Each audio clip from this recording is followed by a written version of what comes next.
Well, Tommy, our first guest is Michael D. Higgins, President of Ireland!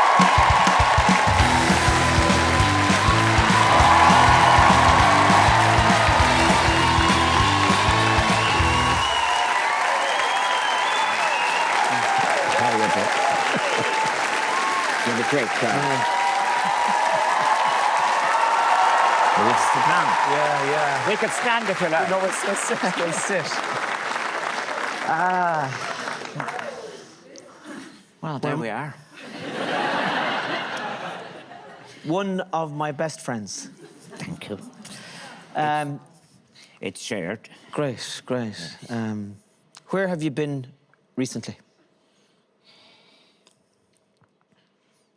Well, I was in Auschwitz at the memorial service for those who were murdered in those atrocious conditions.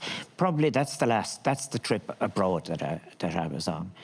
Most of the next few weeks and months are incoming trips and so on. Yeah. But that was I went to the ceremonies, and then the following day I visited the Jewish district in Krakow, and also visited some of the new initiatives that they have where Jewish people and non-Jewish people are coming together to create, if you like, recreate an atmosphere in Krakow that is welcoming to all groups. There seems to be a lot of talk nowadays about the rise of anti-Semitism again, and it's not something that I'm familiar with, and I find it, I'm slightly astounded by it. Yeah. But the voices are fervent that it's happening again. Do you have a sense of it arising again, or...? I do. I think it is part, unfortunately, of a more general... I think there's part of it is just simply hatred to and suspicion of minorities. And I think that is something that we have to really address. What do I mean by that? I think that it's very, very important to realise that all these camps and Auschwitz and others didn't fall from the skies. Maybe what was struck in my memory as I was listening to the presentations was that in 1938, the Evian conference, not a single country would take anybody. There is a consciousness of their nations having closed their doors. I think, as one of the speakers put it at the Auschwitz ceremony, I think the only country that said they would accept anybody was the Dominican Republic. And yeah. I think all of this is important, Tommy, because what I've been, as you know, for the last couple of years, I've been working very much on speeches about memory and speeches about how do you handle the past and how do you do it in a way that doesn't make you impotent in the present or lose opportunities in the future. But I was very moved by that, and by that's the visit I went. That's a long answer to your question, where were you last? That's where I've been, In terms of Ireland and in terms of Europe, what scandalises you at the moment? Well, I don't use words like scandalise at the moment. Maybe I've gone through it. You can get scandalised to the point at which, in fact, but you must let me add to what I've been saying to finish off the previous, what we've been discussing now. The important thing is you must never be indifferent. The rise of, for example, of racism, the rise of anti-Semitism, even the suffering of people in these humiliations, the moral absolute is that how did it happen, for example, in relation to World War II, that you could have had these conferences years in advance, that you could see all of this coming. As one speaker put it, it didn't drop from the sky. And the answer was people were indifferent. So you can't be indifferent again.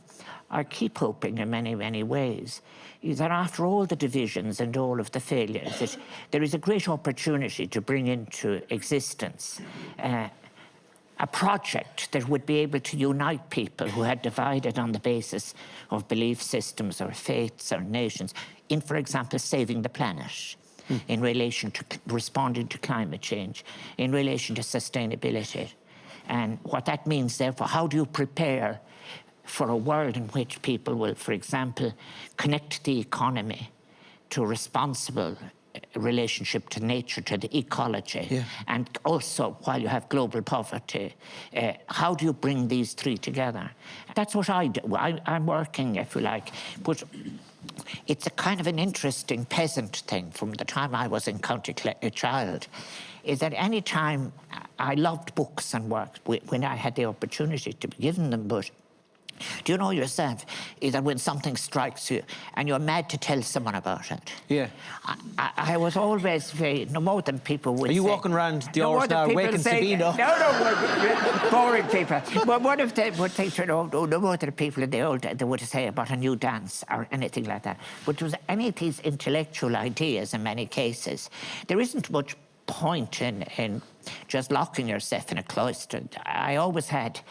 the urge. That's why I got involved in all these debates and rows and everything like that. If you go to the trouble of acquiring the knowledge, don't you want to share it? It's compulsion, yeah. It is, and even no one understands you. No, but even if well, you'll be surprised. Actually, they'll pretend sometimes they don't, you know, because they don't want to hear it properly. In terms of who's come to the country, so who's on their way? Yes, well, the President of Portugal is coming in May, so is the President of Germany. And then there may be some of the neighbours. Where are they now? So they're still talking to us, even if they have, in fact, discovered greatness again.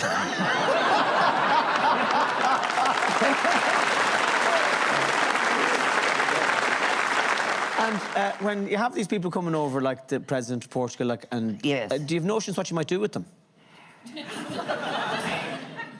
Well, I'm only a minor part of it. I feed them, and, for which they pay the price of listening to one of my speeches. And then they... I can imagine them. Never again, never again. And then they propose a toast to my health and happiness and the people of Ireland and their prosperity and everything like that. And then the Department of Foreign Affairs, the Department of the Taoiseach takes over. And they bring them to... it usually lasts about 3 days. But in fairness, the President of Portugal is a very fine man, and President Sousa goes swimming every day and, you know, fish, yeah? Yeah. I know that kind of thing, yeah. Yeah. You probably are a daily swimmer yourself. I'm not, no. I tried it. You stopped, did you? Yeah, I did it for a week, and for that week I couldn't stop telling everybody I was a daily swimmer. But I've stopped. So you don't get to say, oh, I'd love to take the President of Germany to Navan or... yeah, that's a good one. Or Tato Park or something. You don't... Or even North Kilbeckin either, you know. There are lots of places, but it's a great idea, that, isn't it? Yeah. But there would be a security problem.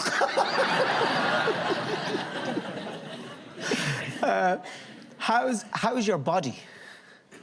Well... How does it look?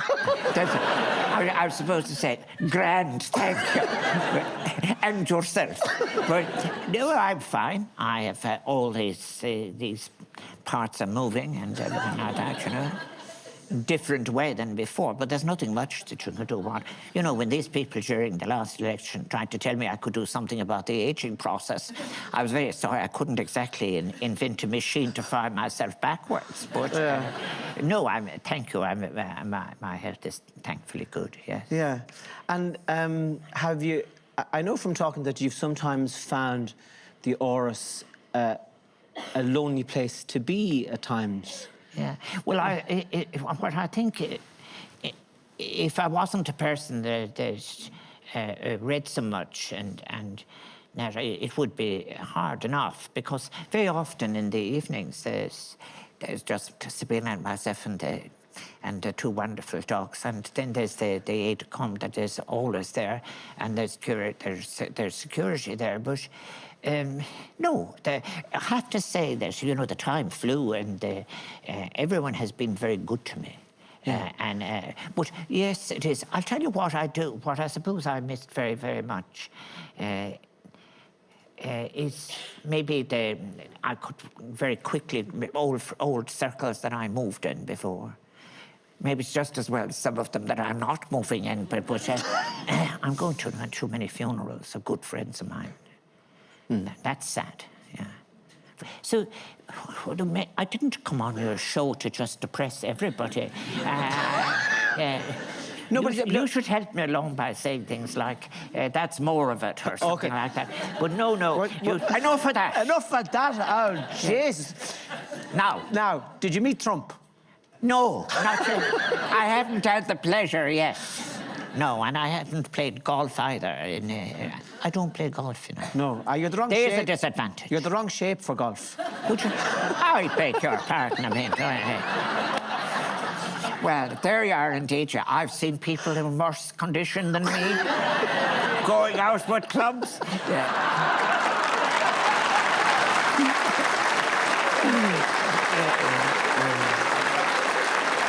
Anyway, there you are. Do you ever go back to Clare? Yes. And the home house and... Well, the home house is demolished now. But there's a house in its place that my nephew has built. I don't go down. I do go down. I went down not so long ago to visit my sister. She lives in Shannon, but in that house in Ballycar, there was when I went there at the age of 5. My brother was 4, and I was reared by my aunt and uncle. My poem in one of the collections, Katie's song, is about that woman, wonderful woman. So it was, there was one room slated, and there was 2 rooms thatched. And everything was fine, really, while my uncle was able to, he had to farm. And then my aunt died, and but the other thing was repairing a thatched roof is something that requires a person, you know, to be it deteriorated badly, and things went downhill from that. The thatched part of it fell in at one stage, and then my brother and my mother lived in one of those railway cottages where at the gates and just in Ballycar. And people sometimes said to me, was it as if it was some kind of great impoverishment or something. No, there were many, many wonderful positive things. To be reared on a farm, for example, and to know about cows and calves, and there was compulsory tillage. So therefore there was a lot of ploughing going on, and there was a lot of harvesting and things like that. And but it was by accident that I kind of came through education. I was when I did the leaving in 1960. No one would Were you repeating? A fantastic leaving, Tommy. Oh, did you? Greek and Latin and everything. Yeah, anyway, but I didn't go into the church. Yeah. No, so that time you got a thing that the Irish Independent had, which advertised all the jobs. Library assistant, and I went through, I let a few of them go. I was working in a factory in Shannon, and I applied for the ESB. And I'm a grade 8 clerk retired. You know those generals that put in their names, retired, and like that. Well, the ESBOA was my first trade union. But I think it is just as well for the sake of the energy production of the country that I left. But I got a loan then. I'd hate to see you stuck up a pole in a gale. Yeah, there you are. Yeah, what's that we called them? In fact, actually, I was there during the last phase of the rural electrification. Oh, yeah. And we would go out the country, and we'd have a switch-on hoolie. The parish priest would lift a sheet from a bulb and go. There it was. Oh, Lord bless us and save us. Yes. The electric has arrived. Anyway, but at any event, after that, I got a loan, and then I got scholarships. Then I went to England every summer, which really advanced my life skills, if you get me. It was because I was live-in a hotel and so forth. And So as someone said to me about it all, you wouldn't die wondering. But, so you go then to the next part of it then, and then I went to the United States, and then I went to Manchester, and then I came back, and then I began teaching. And I loved, actually, the teaching, because, as I said, it was always the case that if you had something new, you wanted to communicate it. And that's where I am today. For goodness sake, yeah. Miracle, isn't it? Yeah. Do you remember that line of Beckett's, perhaps my best years are gone, but I wouldn't want them back, not with the fire that's in me now? Yeah. Do you have that sense of being energised? Well, I wish there's... I'm doing good work now. I wish, in fact, I'd had all of that information earlier on. That's all. But the other side of it, I don't waste my time on. The fact of the matter is, as long as you're drawing breaths, stay curious and keep going. That's what you do.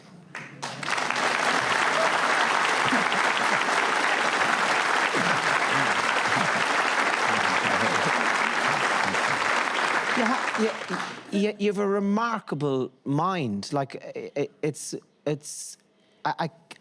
I'm amazed at your ability, almost irrespective of the subject I might bring up when we meet personally, of you having 33 theories about it. You just have a phenomenal intellect. Like, you're shockingly well informed.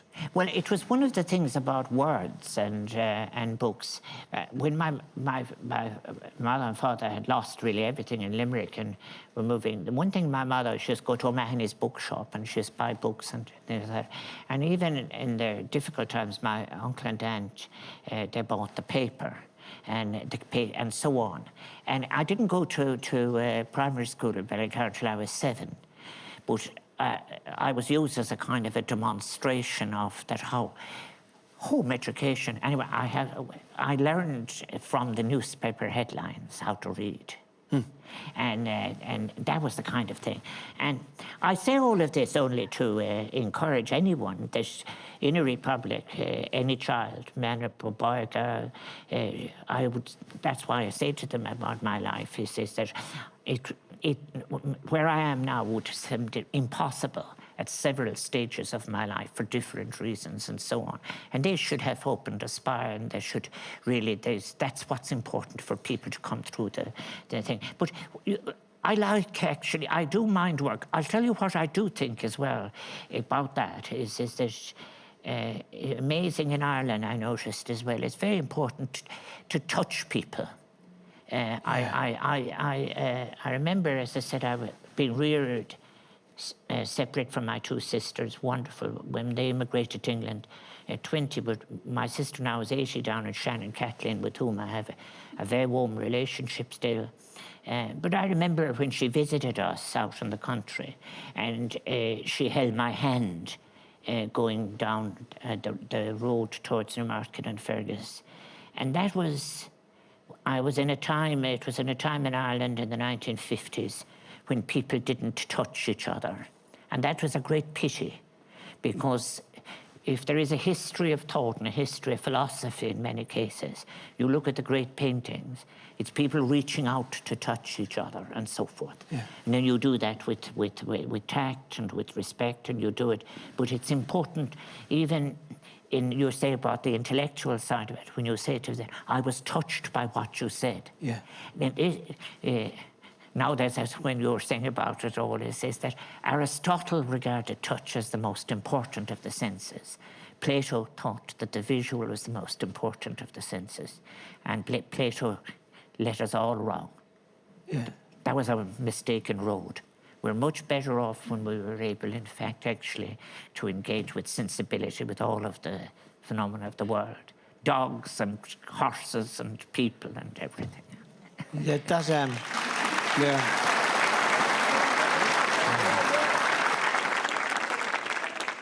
But there we are now. There we are. But it is... yeah. Sure. Yeah. They're anything else strike you now.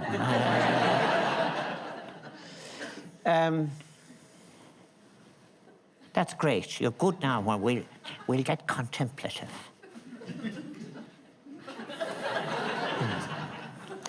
When will I see you again?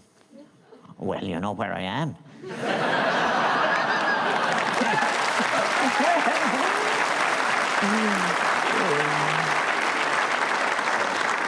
They'll never stop you at the gate, Tommy. Thank you. I look forward to it. Me too. Thank you so much for coming on the show. Ladies and gentlemen, Michael D. Higgins. No, squeeze, sorry.